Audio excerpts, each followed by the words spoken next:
In this video, I'm gonna be showing you how to hide Facebook friends from specific people.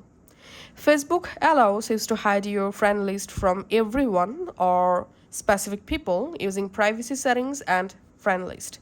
Let's see how to do that. Just go to your Facebook and log into your account. Tap on this hamburger menu, then tap on the settings icon, and you jump into your Facebook settings and privacy page. In here, scroll down and come to audience and visibility section.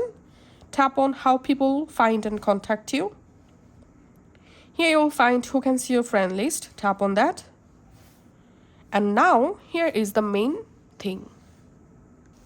To hide your Facebook friend list from specific people, you have to select here friends, accept, and then from this friend list you have to choose the people you want to hide your friend list from. So in my case, I'm selecting this account, for example.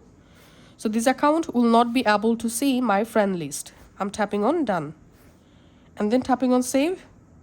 And that's how we can actually hide our Facebook friend list from specific people. Thanks for watching.